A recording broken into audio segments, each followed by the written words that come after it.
Il ne voit pas par contre.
Bonjour, bonjour à tous, bienvenue à notre webinaire. Aujourd'hui, des bonnes nouvelles, des précisions sur certains sujets techniques, mais je vais commencer quand même par annoncer des bonnes nouvelles, ce qui serait bien. Donc comme ça laisse 2 petites minutes, le temps que tout le monde nous rejoigne. Première de toutes ces bonnes nouvelles, pas neutre quand même. Je tiens, c'est ma fille qui vient de m'envoyer ce message qui est paru sur Internet, sur Facebook et autres. Ce décret, voilà, publié en début d'après-midi, c'est le décret 2020-314 que vous pouvez trouver sur Légifrance, qui dit enfin, que Raoul n'est pas un crétin, loin de là, puisque je n'ai pas voulu polémiquer sur le sujet parce que je ne suis pas un médecin, ce n'est pas mon métier, je ne suis pas un spécialiste. Sauf que ce qui m'étonnait quand même depuis un petit moment, c'est, je l'avais dit sur Expertscape, comme quoi le docteur Raoult est quand même l'un des plus grands imminents au monde de sa spécialité, des maladies transmissibles, qu'il y avait des guéguerres, à mon avis, plus politiques de grands fonctionnaires qu'autre chose, et qu'enfin, dans ce décret 2020-314, on vient de donner l'autorisation de suivre le traitement préconisé par le docteur Raoult à l'hôpital, par les médecins traitants. Ça sera vendu en pharmacie bientôt, seulement sur ordonnance, bien sûr. Ça, je suis pour aussi, parce qu'il ne faut pas faire de l'automédication sur le sujet, c'est quand même pas anodin. On ne dit pas que ça soignera tout, on ne dit pas que ça va sauver le monde, il ne l'a jamais dit non plus. Par contre, je ne trouvais pas très normal qu'un président qui se dit être en guerre contre la maladie, contre le virus, n'essaie pas d'être en mode guerre et d'essayer ce traitement. Voilà, je ne suis pas médecin, je n'ai pas cette prétention-là, je sais juste que si ça peut sauver des vies, c'est toujours ça de prix. Donc, enfin une bonne position. Je pense que la polémique maintenant va commencer, que ce n'est pas fini cette histoire. Donc, c'est quand même ce premier point qui n'est pas neutre, à mon sens. Deuxième point, je remercie encore et toujours les infirmières. Elles vont au charbon sans outils. Normalement, ça arrive ce week-end, on va voir. Bravo à elles. C'est bien aussi d'avoir un traitement qui commencera peut-être à faire ses effets. C'est plutôt une bonne chose. Il n'empêche que le confinement va encore durer minimum jusqu'au 15 avril, je pense. Je serais surpris que ça ne soit pas jusqu'au 15. Ensuite, on va parler d'autres sujets. Je voudrais aussi vous préciser que j'ai tenté de faire venir des avocats, des avocates en la matière, ici, sur le plateau qu'on a fait de manière un petit peu bizarre, surtout rapide. Ces deux avocates, donc l'une d'elles ne peut pas venir par des problèmes de confinement assez classiques, on va dire comme tout le monde, ce que je comprends tout à fait. C'est avocate fiscaliste et elle n'a pas de grandes nouveautés à aborder, donc la prise de risque était inutile. Et une autre qui, elle, aurait aimé se déplacer, plus en droit social, droit des affaires, mais qui ne peut pas parce qu'elle est en isolement. Son mari a eu le coronavirus, donc du coup, elle ne peut pas présenter, nous amener le moindre risque ici, ce qui est tout à fait normal. Je remercie ces deux avocates qui étaient prêtes à faire la démarche et qui vont essayer de m'aider à fabriquer des supports pour vous offrir quelque chose d'un peu plus précieux. Voilà. Donc, merci à tous. Donc, je voudrais quand même revenir aujourd'hui, donc, avant de faire certaines bonnes nouvelles et certaines précisions, on parlera ensuite du droit de retrait des salariés. Est-ce qu'ils ont un droit de retrait aussi large qu'on croit ou pas? C'est quand même une précision assez importante. Et je vais quand même revenir sur ce fameux, là, c'est un petit document que vous trouverez aussi sur le site, 25 ordonnances de prévues, parce qu'on lit partout 25 ordonnances, donc on s'attend tous à ce qu'ils vont nous préciser en quoi on va être justement aidé par l'administration. Je vais vous faire une petite lecture de ces ordonnances sur les 25. 4 pour le fonctionnement de la justice. 1 pour les affaires étrangères, pour la prolongation des conseillers des affaires étrangères. 1 pour le ministère de Minefi, c'est le ministère des Finances, et l'Europe pour les conditions financières de résolution de certains contrats de voyage. Celui-ci, je l'attends avec impatience quand même pour regarder un peu ce qui va se passer.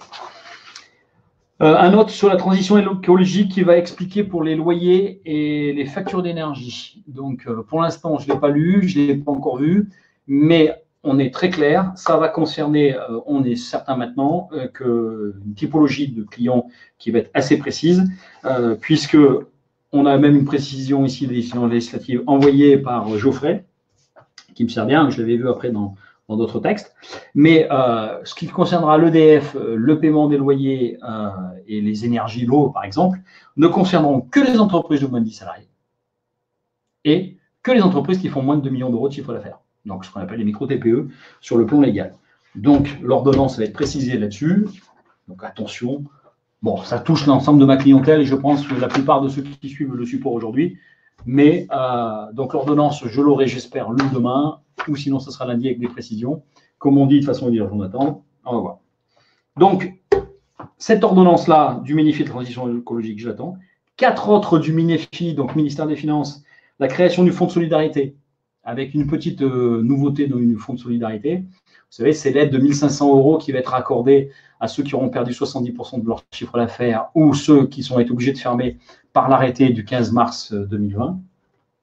Ces personnes-là, il faut quand même savoir, c'est 70%. Donc, on a un petit peu la définition maintenant des 70%. C'est le chiffre d'affaires. Donc, pour ceux qui sont recettes encaissées, type les BNC, ça va être les recettes. Pour ceux qui sont comptabilités d'engagement, ça va être les factures qui auront été établies, payées ou non payées, ou pas. Pardon. Donc, ça, c'est un petit problème. Pour les entreprises qui seront créées après mars 2019, on fera la moyenne du chiffre d'affaires et on verra si on est 70% en dessous de la moyenne du chiffre d'affaires. Qu'on soit bien clair, à mon avis, au mois de mars, ça ne va pas concerner grand monde. Et vu la bonne nouvelle sur la chloroquine, surtout l'excellente nouvelle, si jamais ça marche bien, parce qu'il faut quand même mettre un petit bémol, c'est qu'en avril, je fais à peu près le pari qu'on va lever vers le 20 avril le confinement, juste pour qu'ils visent qu'on dépasse les 30% de chiffre d'affaires au mois d'avril, donc on n'aura jamais versé d'aide. Je suis peut-être mauvaise langue, on verra. En attendant, donc très peu de gens l'ont touché. Autre condition, si l'entreprise, même si elle a baissé de 70%, mais que l'entreprise fait habituellement 60 000 euros de bénéfices, ça ne marchera pas non plus. On estime que vous êtes assez riche. Ensuite, le Minefi dans les ordonnances, il y a un 1 sur l'arrêté des comptes qui concernera donc les comptables. Normalement, on va avoir un petit peu plus de délai. Moi, j'ai envie de dire que, chers clients, puisque vous êtes nombreux à me suivre dans la clientèle ici, je pense que vous avez le temps, pour beaucoup d'entre vous, de nous préparer les papiers et de nous les envoyer. Donc, au contraire, on n'aura jamais eu les papiers aussi vite que cette année. Petit clin d'œil, non? Ensuite, l'exécution des contrats des commandes publiques, bon, ça, on s'en moque un petit peu, même s'il y en a certains qui travaillent peut-être pour les commandes publiques. Sur le secrétariat juridique, oui, forcément. Si l'arrêté des comptes est un peu plus long, forcément, les assemblées générales pour entériner le bilan va être repoussé aussi. Mais bon, ça, à la limite, ce n'est pas des grands débats pour vous. Une autre du Minefi et des comptes publics qui va concerner les infrastructures. Ça ne regarde pas trop. Le ministère de l'Intérieur qui fait une ordonnance sur la durée des documents de séjour. Ça peut quand même avoir une importance en certains cas. Un autre du ministère du Logement concernant la trêve hivernale. Oui, elle va être prolongée, parce que vous savez quand même que la trêve hivernale s'arrêtait, qu'on pouvait expulser. Donc là, on n'expulse pas. On va mettre les gens dehors. D'ailleurs, on ne pense peut-être pas assez aux gens qui sont dehors. 5 ordonnances du ministère de la Santé et de la Solidarité qui concernent, 1, la garantie de financement des établissements de santé. Oui, parce que c'est bien beau, là. Il faut au moins qu'ils aient des budgets pour faire tout ce qu'ils sont en train de faire. Un autre concernant le fonctionnement des établissements sociaux et médico-sociaux, normal aussi. Un maintien des aides des handicapés et des minima sociaux, ça me semble assez logique. Un fonds d'indemnisation des victimes des accidents médicaux. J'y connais pas assez, mais j'ai trouvé ça étonnant de faire un fonds d'indemnisation des victimes d'accidents médicaux. Je sais pas, je n'y connais rien. Et autoriser les assistantes maternelles à augmenter le nombre d'enfants. Tu vois, je comprends pas. 3, du ministère du Travail. Adaptation des règles de versement d'intéressement et de participation, c'est-à-dire que normalement, l'intéressement et participation, on devait le faire avant le 31 mai, 30 juin, selon les cas. Là, ils vont laisser jusqu'au 31 décembre. Donc, ça permettra de le reverser un peu plus tard. Bon, je pense que, sachant quand c'est une base légale sur l'année 2019 qui est les intéressements et les participations sont obligatoires, on veut dominer une bouffée d'oxygène aux entreprises pour le donner un peu plus tard. Ce n'est pas complètement bête. Une autre sur les conditions d'attribution de l'allocation complémentaire à l'indemnité journalière et revenu de remplacement. Donc celle-ci, quand je l'aurai lue, je vous en parle, j'espère demain. Il y a une petite précision quand même. Modalité d'octroi des congés payés. Ça, on va en parler, les congés payés, on va en parler. Mais selon un accord de branche. D'accord, Marc, on va en parler maintenant. J'ai dit et j'ai prévenu tout le monde de dire ne donnez pas les congés payés maintenant. Si vous pouvez, ne pas les donner maintenant. J'ai bien fait de vous préciser ça parce que dans le code du travail, on a des délais de prévenance. On ne peut pas mettre en congé un salarié du jour au lendemain comme ça. Donc, l'idée, c'était de se dire, on va enlever toutes ces notions de délai de prévenance et autres et on va pouvoir donner une semaine de congé. Sauf que précision dans l'ordonnance qui a été déposée, c'est sous accord d'entreprise ou accord de branche. Autant dire que maintenant, il faut que j'attende l'accord d'entreprise, l'accord de branche, même si c'est un effet rétroactif au 12 mars. J'ai répété, je l'ai dit plusieurs fois, il est urgent d'attendre. J'aurais dû le titrer comme ça, mon webinaire. Il est urgent d'attendre. Donc, je ne vois pas pourquoi vous voulez donner les congés maintenant, sachant qu'on a encore du temps avec le coronavirus, que 2, la reprise sera partielle, elle ne sera jamais d'un coup. Ça ne se passera pas comme ça. Donc, sur les CP, si vous voulez le faire, faites-le. Moi, je n'ai pas d'inconvénient à ça. Vous nous donnez les donnes. Mais si vous pouvez permettre d'avoir le chômage partiel, à mon avis, faites le chômage partiel d'abord et gardez les congés pour un petit peu pour après. Je pense, sauf certains cas, bien sûr. Ensuite, ministère du Travail, les modalités d'octroi de congés, bon, je viens d'en parler. Et ensuite, aussi la durée du travail. Forcément, pour les hôpitaux, si on était à le droit du travail français qui dit qu'on ne doit pas travailler plus de 46 heures, ou 44 heures, je ne sais plus, on est mal barré, parce que les infirmières, là, en ce moment, elles en font beaucoup plus. Ensuite, 2 du ministère des comptes publics pour les diligences des comptables publics et pour les finances des collectivités locales. Et un dernier du ministère de l'Agriculture pour la MSA.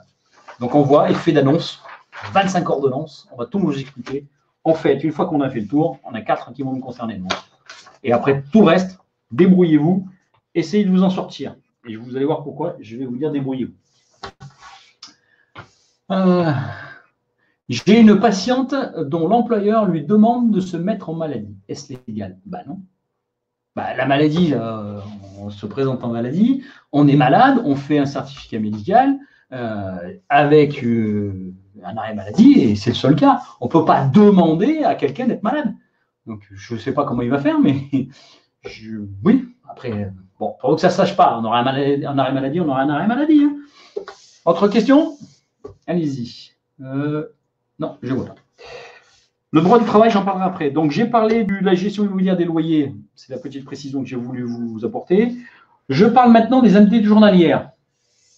Sur les indemnités journalières, vous savez que j'ai toujours dit depuis le début qu'on avait un petit problème sur l'indemnité journalière qui était de se dire… Ah, attendez, j'ai me manque une page. Bon, attends, je le dirai de tête sur le chômage partiel. Que l'indemnité journalière, si on avait moins d'un an d'ancienneté, on n'y avait pas droit. Donc, je vous avais dit que ça posait un problème. Eh bien, un décret, d'accord, enfin l'ordonnance, pardon, que j'ai cité tout à l'heure, précise qu'on supprime le délai d'un an. Ce qui veut dire qu'un salarié qui a 10 mois et un salarié qui a 13 mois, ils auront tous les deux la même indemnité avec cette notion de carence ou autre, ou sans carence si c'est lié au coronavirus. Ça me semble logique, il fallait qu'ils le fassent. Ce qui me semble moins logique, par contre, c'est que ça marche pour tous les arrêts, même si ce n'est pas le coronavirus, et ça sera valable jusqu'au 31 août. Passé 31 août 2020, on verra. Par contre, jusqu'au 31 août, si l'arrêt maladie concerne un accident de trajet ou non pas un accident de travail, hein, attention, hein, mais un autre accident ou une autre maladie, il y aura toujours un délai de carence de 7 jours. Là, je comprends un peu moins, mais apparemment, un décret va supprimer ça et on n'aura plus de délai de carence de 7 jours non plus. Enfin, ce que je voulais dire, c'est qu'on n'est plus bloqué par cette notion oui ou non concernant un an d'ancienneté. D'accord ? Je finirai après par le droit de retrait et je vais parler un petit peu du chômage partiel aussi. Ayant mis mes salariés au chômage partiel il y a 9 jours, que se passe-t-il si le dossier est refusé? Alors, justement, ça fait partie des bonnes nouvelles que j'ai lues et qui sont assez intéressantes. Vous faites une demande de chômage partiel. Normalement, elle est acceptée. Mais imaginons, pour X ou X raison, le chômage partiel n'a pas été validé. À ce moment-là, vous retrouvez, vous, à ce que vous fassiez un maintien de salaire à votre salarié. Et le maintien de salaire suit la même logique que le chômage partiel. Donc, techniquement, il suffit que vous soyez couvert, serait-ce que quelques heures, et que le complément que vous avez donné, normalement jusqu'à hauteur du SMIC, suivra le même régime, c'est-à-dire pas de cotisation sociale. D'accord? Sauf la CSG. Et encore, la CSG, je vous avais dit, il y aura des 3 taux de CSG, 6,7, 3,8 ou 0, selon les cas de figure. Merci la fiche de paye. On va s'amuser un petit moment. Donc, ça va pouvoir fonctionner pour ces salariés-là avec le revenu minimum du SMIC. On va pouvoir donner un maintien. Piège, pour l'instant, il faut attendre, l'ordonnance est sortie, mais on a des précisions qui manquent. Notamment, on n'a pas parlé si les temps partiels y auraient droit ou pas. Pour l'instant, c'est que pour les temps pleins. D'accord? Vous confirmez que pour la garde d'enfants, il faut 1 an d'ancienneté. Ah non, la garde d'enfants, c'est autre chose. Là, je parlais de la maladie. La garde d'enfants n'est pas une maladie. C'est un arrêt de travail, un arrêt maladie sans certificat médical. Là, je parlais de l'arrêt maladie avec certificat médical, l'article L 1226-1, qui justifiait le maintien de salaire par l'employeur. On est dans ce cas-là. Pour la garde d'enfants, pour moi, c'est toujours un flux juridique. Comment je peux faire un maintien de salaire pour quelqu'un que je n'ai pas de certificat médical? Pour l'instant, je n'ai encore rien lu. Si nos avocats en droits sociaux m'entendent, je voudrais bien savoir quelle est leur position sur le maintien de salaire pour une garde d'enfants, sachant que j'ai un arrêt maladie, mais je n'ai pas de certificat médical. Ce n'est pas ce que j'ai lu et ce qu'a revu éventuellement l'ordonnance qu'on vient de voir. Donc, je l'ai lu cet après-midi, hein, il faut aussi que je m'en imprègne. Hein. Peut-on laisser un salarié en chômage partiel après la reprise? Techniquement, ça dépend. Donc, si vraiment vous êtes en partiel pour l'activité, en théorie, oui, puisque c'est quand vous avez moins d'activité. En pratique, il va falloir le justifier, je pense quand même, parce que ce n'est pas parce qu'on va faire le chômage partiel qu'il n'y aura pas de contrôle. Au contraire, ils ont même dit qu'ils vont étendre les contrôles. Attendez-vous à des contrôles sur les chômages partiels. Bon, petite structure, je pense que ce ne sera pas les premiers, mais je pense qu'il va y en avoir. Je n'ai pas fait la déclaration de garde d'enfant. Est-ce trop tard? Non, pas du tout. Vous pouvez faire la déclaration de garde d'enfant maintenant. Elle démarrera à partir de maintenant pendant 14 jours et elle sera renouvelable. Donc, c'est pas… Non, vous pouvez le faire maintenant. Ce n'est pas un souci. Comment je peux faire pour remettre mes ouvriers au boulot, sachant que je n'y pose pas d'un véhicule par personne et que je n'y pose pas de masque, pas de chômage partiel possible. Donc, si vous salariez, ça concerne d'ailleurs un de mes clients qui m'a appelé ce matin, justement pour les droits de retrait, on va aborder. Si j'ai un de mes salariés, non, on va l'aborder tout à l'heure avec le droit de retrait, permettez-moi, je vais redécaler un peu. Je voudrais reparler sur le chômage partiel. Le chômage partiel pour les entreprises qui n'ont pas fait le CSE, avant le 31 mars, fini, parce qu'il y avait une prorogation jusqu'au 31 décembre, normalement, il y a un refus du chômage partiel. Normalement, c'est un refus. On va tenter le coup quand même, parce que je pense qu'il peut se passer certaines choses, certaines tolérances et autres. Donc, il faut le faire. Mais normalement, dans le chômage partiel, ça ne passe pas. D'accord? Donc, attention à ça. Chômage partiel, j'en reparlerai un petit peu plus demain. J'ai fait 2-3 petites précisions sur les calculs, etc. Chose que je peux dire déjà sur le chômage partiel, c'est que ça va bien être jusqu'à 4,5 fois le SMIC, ça a été dit, que le taux minimum va être remonté à 8,03 et qu'en gros, ça voudra dire que les entreprises vont verser 70% du brut et que l'État va couvrir minimum 8,03 et jusqu'à 70% du brut dans la limite de 4,5 fois le SMIC. C'est-à-dire que les employeurs, ça ne leur coûtera rien. D'accord? Temps partiel, pas de chômage partiel, si, ils vont l'ouvrir. Ça y est, ça va se faire. Donc, rappelez-moi la question, M. Koupaï, que j'ai oublié, mais je vais parler d'abord du droit de retrait, parce que je vais utiliser justement le cas de figure de mon client de ce matin, qui a été assez intéressant. D'accord? Verena, je ne comprends pas. Je ne comprends pas quoi? Pendant le chômage partiel, peut-on rappeler le salarié dans l'entreprise? Ça, c'est une question que je voudrais aussi aborder. Normalement, attention, si vous avez fait un contrat, un chômage partiel de suspension, c'est-à-dire qu'il y a une suspension du contrat de travail, normalement, vous ne pouvez pas le rappeler. Autrement, vous cassez, vous arrêtez le chômage partiel, il faut rouvrir une période de chômage partiel. Si par contre, vous avez fait une réduction, puisque là, vous déterminez le nombre d'heures, bah, là, avec le nombre d'heures et par différence, ça peut fonctionner. Donc, c'est là, il faut être prudent entre est-ce que vous avez demandé une réduction ou est-ce que vous avez demandé une suspension? Ce n'est pas la même chose entre les deux. Réduction, c'est je travaille un peu, mais pas totalement. Suspension, j'ai carrément suspendu, je fais intégralement payer le reste. C'est quoi le code? Je ne sais pas. Thomas, je ne sais pas le code de quoi vous me dites. Ma compagne est DG salariée, elle n'a pas le droit au chômage partiel, donc. Elle a le droit à quoi? Aux IJ? Elle n'a le droit à rien. Pour l'instant, les mandataires sociaux font partie des oubliés. Ils ont droit à rien. On va voir un peu plus tard s'il y a des choses qui vont sortir et si mes avocats avec qui je veux mettre en relation ont des idées là-dessus, mais pour moi, ils ont droit à rien. Pour un salarié en CDD, possibilité de chômage partiel, bah oui, parce que j'ai un terme à mon contrat se finit à telle date, je me retrouve en chômage partiel, je suis désolé, je ne vois pas pourquoi il n'aurait pas le droit au chômage partiel, ce n'est pas dépendant, c'est venu comme ça, abruptement, on ne s'y attendait pas. Au même titre que j'ai eu quelqu'un qui me dit, mais j'ai une rupture conventionnelle qui est en cours, et est-ce que je peux mettre la personne au chômage partiel? Si la rupture conventionnelle, on a fait toutes les démarches avant le confinement et qu'on continue la période, moi, je ne vois pas pourquoi on ne rembourserait pas le chômage partiel, parce qu'en rupture conventionnelle, il devait travailler dans mon entreprise, il ne vient pas travailler, c'est quand même un manque pour moi, je ne vois pas pourquoi il ne serait pas couvert. Par contre, il sera couvert jusqu'au terme de son contrat. Il faudra bien faire dans la demande de chômage partiel pour celui-ci, ne pas aller au-delà. Il ne faut pas s'amuser à ça. Mais il n'y a pas de raison. Pourquoi on n'aurait pas le droit au chômage partiel? Vous parlez des dirigeants d'entreprise ou des mandataires sociaux? Déjà, pour être au chômage partiel, il faut être salarié qui paie les acédiques à la base. Donc, je suis un mandataire social, je ne paye pas les acédiques. Je suis un TNS, je ne paye pas les acédiques. C'est l'une des règles du chômage. Donc, c'est pour ça, c'est sur ce principe-là que pour l'instant, on ne paye pas le chômage partiel.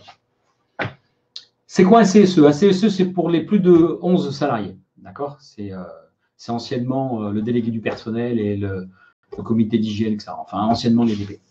D'accord? Donc ensuite, je voudrais aborder le sujet maintenant du droit de retrait. Alors, on commence à avoir des questions, ce qui est intéressant, je vous fais part de ce qui se passe à droite ou à gauche, avec des choses où il y a des gens, à mon sens, et ça, j'aimerais que ce ne soit pas les patrons qui soient contrôlés, mais plutôt les salariés, qui sont en train de prendre cette période pour une période de congé payée par l'État. Ça, ce n'est pas la faute du patron, qu'on soit bien clair, c'est les salariés qui ont dit à un de mes clients, ah ben moi, je ne vais pas travailler, je suis dans le bâtiment, j'ai trop peur de choper le coronavirus et je vais le donner à mes enfants. J'en ai d'autres, pareil, qui m'ont dit, moi, je suis à la maison, mon mari ne veut pas et autres. Non, attendez. Le chômage partiel, ce n'est pas des vacances. Donc, je vous engage, chef d'entreprise, lorsque vous avez des salariés, même si ce n'est pas faux qu'il y a un risque, mais je vous engage de faire des écrits, de montrer que non, vous respectez les règles d'hygiène, vous êtes dans la logique de ce qu'a dit l'État, dans ce que je vous ai mis sur notre site internet hier, je vous ai parlé de tout un process qu'a donné le ministère du Travail. Je vous ai même dit 2-3 phrases qui étaient un petit peu absurdes. Donc, c'est sur le site internet et sur la vidéo d'hier ou d'avant-hier. Donc, respectez toutes les règles. Fournissez, par exemple, quand c'est du bâtiment, fournissez un savon, fournissez, et pas des masques, vous n'en avez pas, fournissez des gants et autres pour pas qu'ils se voient. Le véhicule toujours conduit par le même salarié. Vous leur dites de venir à l'entreprise avec leur voiture et de prendre leur voiture de véhicule de la société ensuite pour les chantiers. S'il n'y a pas assez de véhicules pour tous les salariés, vous dites aux salariés, tu vas sur le chantier, je te verserai l'indemnité de trajet. Ce n'est pas interdit. Je verse l'indemnité de trajet, je le fais venir sur le chantier. C'est même dans la convention collective du bâtiment. Donc, j'ai aucun problème là-dessus. Donc, le salarié vient. Maintenant, il me dit, mais moi, je ne veux pas. Alors là, j'ai travaillé un petit peu et vous aurez ça sur le site. C'est quoi un droit de retrait? Le droit de retrait, c'est une situation de travail dangereuse qui permet au salarié, sous son propre arbitre, de dire, mais moi, je suis en situation de danger, je me retire de cette situation. D'accord? Mais il est bien précisé, la loi a entendu viser les situations où le risque est réalisable brusquement, dans un délai rapproché, qui représente une menace sérieuse et très proche dans le temps, de nature à se matérialiser dans très peu de temps, et sans qu'il y ait des moyens d'y échapper. Ils ne sont pas dit que c'était un risque potentiel d'arriver. C'est vraiment le droit de retrait. Je suis dans une situation où il faut vraiment que je me retire parce que je suis en danger. Là, oui. Je suis dans les bureaux ici. J'ai une de mes salariés qui a le coronavirus. Je la fais venir quand même, au lieu de la virer aussi sec parce que j'ai su qu'elle avait le coronavirus et qu'elle doit respecter les périodes d'isolement. Voire même, la salariée revient de sa période d'isolement et que j'ai encore les salariés qui ont vraiment peur de ça. C'est à moi de faire en sorte que la salariée soit dans un endroit où elle ne peut pas contaminer les autres. Si je la mets en plein milieu de tout le monde, les autres, ils ont peut-être le droit de me dire carrément, mais attendez, moi, je fais mon droit de retrait, je ne veux pas être trop près parce qu'elle a eu le coronavirus, je risque de l'avoir. Là, on parle de gens qui n'ont pas de coronavirus, qui ne sont pas en contact avec des gens qui ont le coronavirus, qui peuvent se retrouver sur un chantier. Par exemple, si je suis un couvreur, il y en a un qui est en haut, un qui est en bas. Si je suis un maçon, il y en a un qui attaque un mur là-bas et là, un qui fait un trou ici. Excusez-moi, ils n'ont pas le droit de retrait dans ce cas-là. C'est pas ça le droit de retrait. C'est pas suffisamment imminent pour dire qu'ils l'ont. Alors certes, ils peuvent dire, mais c'est moi le propre juge, je n'ai pas à demander à mon employeur s'il est d'accord pour le droit de retrait ou pas. Ok, mais le droit de retrait abusif aussi, c'est quoi la sanction? C'est que je le retire sur la fiche de paye, on va se retrouver au prud'homme. Par contre, qu'est-ce qui va se passer au prud'homme? Le salarié va vous dire, mais le document des risques professionnels, il n'est pas là à jour, mon employeur ne me l'a pas précisé, ne me l'a pas fait signer, ne m'a pas dit tous les risques, ne m'a pas donné toutes les consignes de sécurité, je n'ai pas un savon, je n'ai pas machin, etc. Donc, ce que je dis aux employeurs, respectez l'obligation légale qui vous est donnée de faire attention à la sécurité de vos salariés, c'est une obligation de résultat, tout en respectant les directives. Et d'autant plus, si vous allez sur les sites du gouvernement, d'accord, c'est très précis. L'employeur a une obligation de sécurité à ses salariés, ça, c'est pas de problème.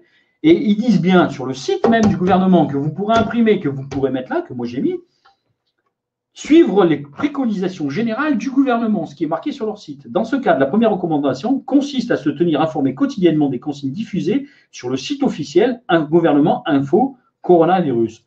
Vous envoyez ça par mail, vous le faites signer à tous vos salariés, la liste des informations, vous passez une demi-heure à leur briefer, vous leur faites signer le registre, enfin le document unique des risques professionnels, et vous avez fait votre obligation d'employeur. Ensuite, à vous, bien sûr, de ne pas les mettre dans un trou, 3 dans un trou, etc. Ils peuvent se cracher dessus. Ça, c'est du bon sens. Mais si vous faites un minimum attention, non, on n'est pas dans le souci. Ce n'est pas ça le droit de retrait. J'ai même un autre client dans le transport de marchandises. Alors là, ils ont été très précis dans l'ordonnance de transport de marchandises.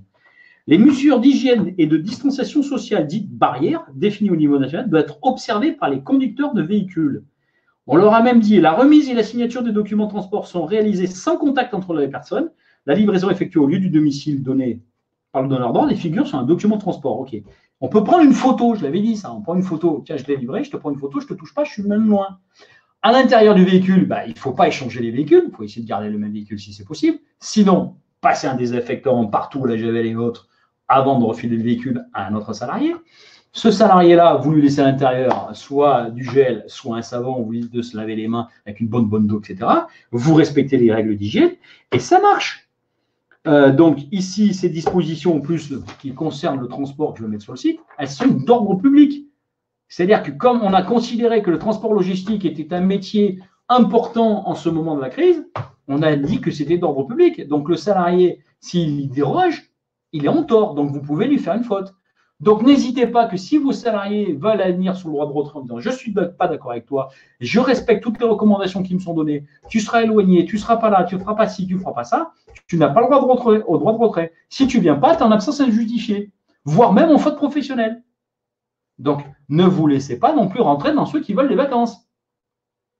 Que pensez-vous du PGE proposé par mon banquier? C'est quoi le PGE? Merci de clarifier.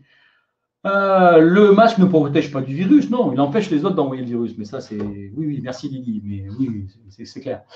Ok, pour la sécurité, mais est-ce que je peux faire venir mon employé seul et lui demander une autre tâche à faire que celle qu'il a l'habitude de faire? C'est pas complètement faux. Parce que normalement, dans le droit du travail, on a une fiche de poste, on doit dire ce qu'on fait, etc. Mais franchement, les filles, vous êtes une petite entreprise, vous êtes un salarié. Si le salarié refuse de faire une autre tâche que celle qui lui est impartie, bah, je crois que c'est peut-être le moment d'expliquer qu'il n'est pas le bon salarié dans l'entreprise, non? Parce que la survie de votre boîte, elle est quand même plus importante. Et s'il ne comprend pas ça, c'est vrai que dans le droit, il pourra dire tu me fais faire du ménage alors que moi je suis cuistot. Mais de toute façon, ça dépend quel ménage. Parce que si c'est le ménage complet de sa cuisine, ça fait partie de son travail. Donc attention de qu'est-ce qu'on appelle. S'il doit nettoyer, si c'est un serveur de A à Z toutes les tables, ça fait partie de son travail aussi. Un salarié qui impose son droit de retrait est-il payé quand même? Alors, s'il impose son droit de retrait et que ce droit de retrait est légitime, oui, il est payé. Il est payé. Vous devez le payer. Ça, vous n'avez pas d'autre choix. Ensuite, si vous ne voulez pas le payer, il faudra prouver, vous comme lui, les deux parties, qu'en fait, il a été abusif dans son droit de retrait. C'est très compliqué à justifier. C'est pour ça que je vous demande d'écrire et d'être vraiment très prudent, de ne pas être laxiste sur le sujet. Je mets ce support tout à l'heure sur le site. D'accord? Le prêt généralisé de l'État. Alors, ça va être du cas par cas. Que pensez-vous? Mais ça, c'est du financier, on en reparlera. Moi, je pense que dès le moment où on peut en profiter avec le différé et autres de la trésorerie, je pense que oui, dans certains cas, il va falloir le prendre. Pas tous les cas. Si vous êtes déjà à la trésorerie, tiens, on va en parler. Sachez quand même que concernant ça, j'ai un client, il a beaucoup de trésorerie et une banque lui a dit, mais tiens, je suis prêt à te prêter 300 000 euros. En gros, le client dit, mais j'en ai pas besoin. Ouais, mais moi, je te peux prêter 300 000 euros. Et c'est pourquoi? Parce qu'il y a zéro risque et que toutes les banques vont devoir justifier qu'ils ont prêté l'argent aux entreprises. Donc là, je trouve ça un peu dégueulasse, mais c'est comme ça. Vous, par contre, vous le faites parce que vous en avez besoin, vous voulez rééquilibrer votre besoin en fonds de roulement. Oui, attention, il y aura tout un petit prévisionnel de budget de trésorerie à présenter. Ça ne va pas se faire comme ça. Ça va être une petite mission parce que c'est du boulot. Et justement, c'est ce que j'ai dit à mes collaboratrices de précipiter sur les bilans parce que ça va être du boulot, les PGE. Donc, comme ça, j'aurai le nom, PGE. Il est parti à la campagne. Garantie, effectivement, garantie effective. 90% de garantie par BPI. Le gouvernement nous dit qu'il faut faire marcher l'économie. Je n'ai plus de clients car ils ne veulent pas sortir. Ça, c'est vrai. Nous faisons de la mécanique bateau. Est-ce que j'ai compris que le chômage partiel, ce n'est pas pour nous, alors que nous sommes obligés de travailler, de faire du crédit pour survivre le temps du confinement? Oui. Donc, du coup, le crédit BPI là, en la matière serait très intéressant. En plus, Émilie, je sais que vous travaillez avec M. Giannoli, donc il pourra bien vous aider là-dessus. Il n'empêche que vous pouvez aussi utiliser une partie de votre personnel à revoir votre parc, à nettoyer les locaux, à préparer la saison, etc.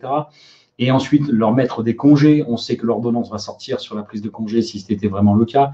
Et si vraiment vous ne pouvez pas, tenter le chômage partiel. Je n'ai pas dit qu'il ne fallait pas le tenter. Je dis que je veux être prudent là-dessus, que je ne veux pas qu'on m'accuse après de dire « mais vous ne m'avez pas prévenu que je risquais de ne pas l'avoir ». Vous êtes un métier de la mécanique. Bon, après, vous êtes mécanique bateau. Pour moi, ça marchera. Mais la mécanique générale, normalement, ça fait partie de l'arrêté du 15 mars qui disait que la mécanique devait continuer. Attention. Ayant demandé un chômage partiel avec ferme annuellement, si partie de mes salariés reprennent le travail, mais pas à temps plein, y a-t-il une démarche à faire? C'est ce que j'ai dit tout à l'heure, Pascal. J'ai dit que dans ce cas-là, ça va casser la demande de suspension du chômage partiel pour refaire une demande en réduction et non pas en suspension pour le chômage partiel. Ce n'est pas la même chose. Donc, il faut être sûr, avant de faire revenir quelqu'un, que ça vaille vraiment mieux. Il faut un tableau de trésorerie pour les 3 mois à venir. Oui, il faudra un minimum un tableau de trésorerie pour les 3 mois à venir. J'ai le tableau, là, je le mettrai en ligne demain. C'est peut-être même un petit peu plus complexe que ça, quand même. Et parce que je m'attends à ce qu'il demande plus de pièces après.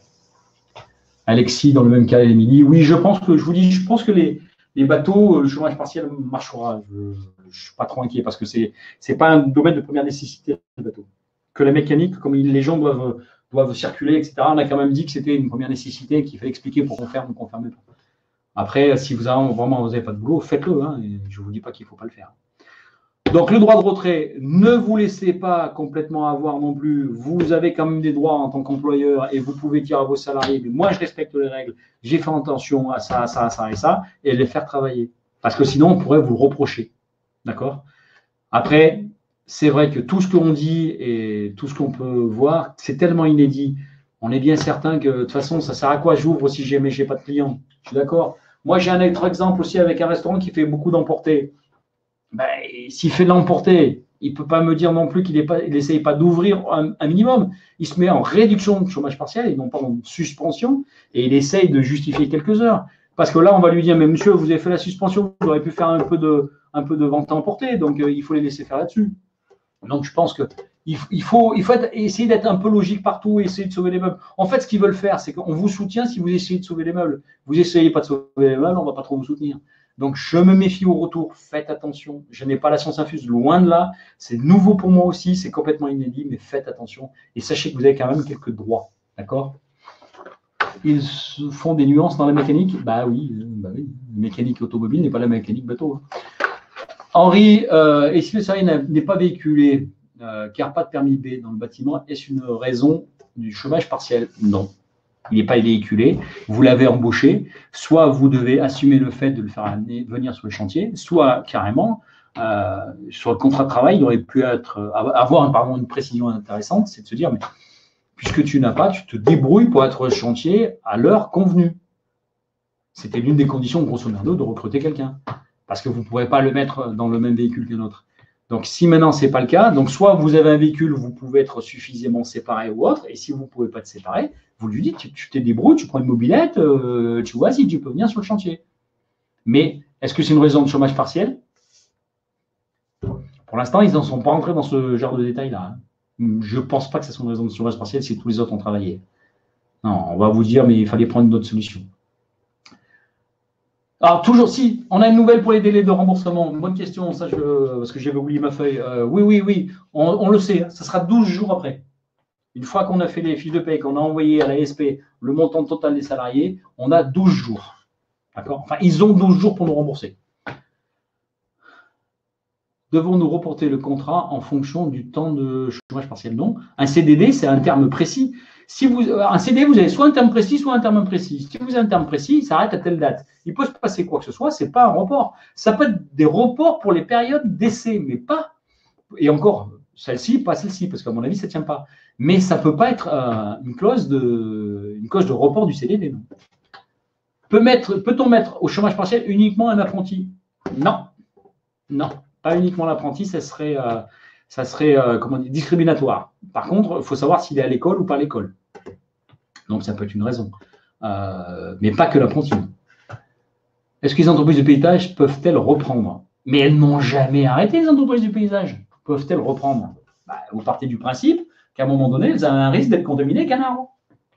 J'ai jamais dit que les entreprises de paysage devaient arrêter, moi. C'est pas moi qui l'ai dit. Donc, attention. Hein. Non. Pour moi, c'est un risque, c'est un métier à risque pour le chômage partiel. Avez-vous reçu les codes suite aux ouvertures pour le chômage partiel? Oui, ça y est, on a commencé à recevoir, on commence à faire des tours de chômage partiel. Hein, il y en a plusieurs qui sont partis. Alors, c'est très compliqué d'aller sur les sites et autres parce que ça bug de tout le temps. Il y a tellement de monde qui va, ça saute. Donc, nous, on a des exemples, on commence à remplir la fiche, boum, ça saute. On n'a même pas fini de la remplir et il faut le remettre, mais ils l'ont déjà validé. C'est une horreur. Hein. Je vous dis franchement, c'est une horreur. Nous n'avons plus de travail en tant que prothésiste, car nos cabinets d'ordonnance ne traitent plus les urgences. Quand ils n'ont pas été fermés, je pense que le journal pourra être justifié. Oui, dans votre cas de figure, oui, parce que vous êtes complètement dépendant avec les chirurgiens dentistes qui eux-mêmes sont fermés. Je pense que le chômage partiel, ça marchera dans votre cas de figure. Il n'y a pas de souci. Il y a des cas.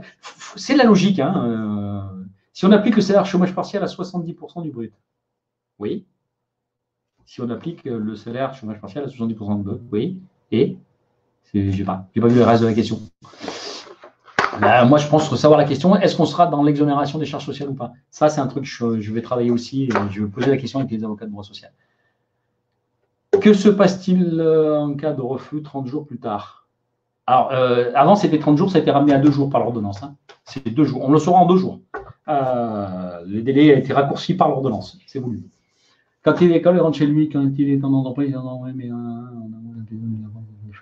non, mais pas faux. Point midi, pas faux. Je vais arrêter là. J'ai un ami jardinier qui s'est fait renvoyer chez lui par la police qu'elle pouvait se blesser avec ses outils. Oui, ben, nous, c'est un de nos clients, je crois. Alors ça, c'est, je pense qu'ils y va être dans les annales des conneries des flics, cela. Ouais, mais c'est peut-être notre client parce qu'on on a eu ce retour-là. Hein, et pour les chirurgiens dentistes, on aura le droit au chômage partiel. Bah, je pense, oui, pour les salariés des chirurgiens dentistes. Hein. Les chirurgiens dentistes, c'est un TNS, il n'a le droit à rien. Hein. Donc, et s'il est en CELAR, de toute façon, il a l'article 62, il n'aura le droit à rien. La CAPEB et la Fédération nous conseillent de reprendre le travail par manque de mesures barrières. Nous déconseillent de reprendre par manque de mesures barrières. Ils négocient depuis une semaine. Oui, oui, ils négocient. Vous voyez l'exemple, la CAPEB est en train de dire de négocier parce qu'on n'a pas les mesures barrières. Il faudra justifier que vous n'ayez pas les mesures barrières. Ça dépend du chantier que vous faites. Si vous faites des chantiers, il faut être rapproché, oui. Si vous êtes des chantiers où souvent, je vous disais tout à l'heure, couvre rien en haut, rien en bas, là, les mesures barrières sont respectées. Hein. Après, il ne faut pas se promener avec le même véhicule. Ça va être hyper tendancieux. C'est un peu ce que disait Alain hier, c'est-à-dire, là, les protections juridiques, elles vont avoir leur importance dans peu de temps. Parce que là, à mon avis, on va rentrer dans des contentieux. Hein. Ça, c'est une certitude. Parce que tout est flou. Au lieu de nous faire 25 ordonnances, dont 24, enfin pas 24, 25 ordonnances, on va dire, dont 20 qui ne concernent pas la vie des Français. Donc il fallait peut-être les faire, mais à la limite, on s'en fout. Mais ça concerne la vie des petites entreprises ou des Français en sens général.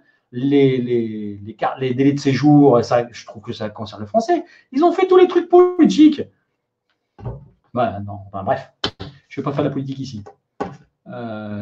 Oui, mais chez les particuliers. Et alors, le particulier, je suis désolé, on va chez un particulier faire quoi que ce soit, on ne touche pas le particulier. On peut rester à 2 mètres du particulier. Oui, bonjour madame, on va installer ça, etc. Le particulier, on ne voit pas. Hein. Merci à la gestion de la paye pour son efficacité et rapidité. Merci de les soutenir parce que franchement, les filles du social, elles vont faire des erreurs, hein, je vous préviens tout de suite, c'est une certitude, mais qui sont dépendantes des logiciels, qui sont dépendantes des informations qu'on a, qui sont dépendantes aussi du surplus, de la surcharge qu'elles ont. Donc, je vous demanderai de grâce hein, d'être très solidaire avec les filles du social pour les fiches de paie qui vont arriver, vérifiez-les, voyez avec elles. C'est vraiment un cas très particulier que personne n'a vécu quand même. J'ai fait une promesse d'embauche à futur qui devrait rentrer au début avril. Je peux décaler. C'est du négocier, mais là, je pense que vous aurez une bonne raison de décaler. Oui. Sur ce, ça fait déjà 40 minutes. On est censé faire plus court. Merci à tous. Communiquez ce webinaire à tout le monde. Il est ouvert à tous. Je suis contact@deficonseil pour les questions parce que j'en ai très peu en fait. Ou presque pas. Hein. Je ne sais pas s'il n'y a pas un bug, hein, parce que j'ai quasiment pas de questions sur contact. Non, mais tu les récupères, mais tu ne sais pas que ça vient de contact en fait. D'accord.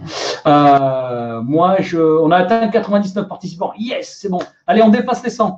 Je compte sur vous. Vous dites à tout le monde, demain, on dépasse les 100. J'essaierai de vous apporter d'autres petites nouvelles à droite ou à gauche demain.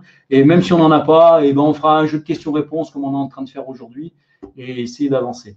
Donc, je dis ce que je sais. Attention, je peux peut-être dire aussi parfois des petites erreurs, mais si jamais je dis une erreur, j'ai demandé justement aux 2 avocats de suivre le webinaire et de me faire un retour si j'ai dit des bêtises et je ferai un erratum le lendemain.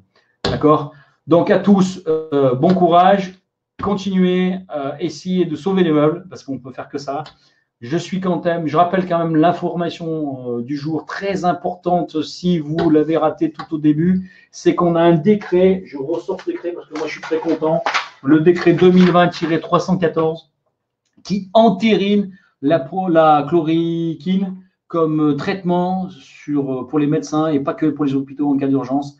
Donc ils ont quand même fini par dire que Raoul, qui est le plus grand spécialiste mondial, il ne dit pas que des bêtises. Il n'a jamais dit que ça guérissait. Il a dit que ça faisait baisser la charge virale. Donc, c'est déjà une première chose. Bye bye. Merci à tous. On se dit à demain. Et moi, je vais me reposer. Allez, au revoir. Bye bye.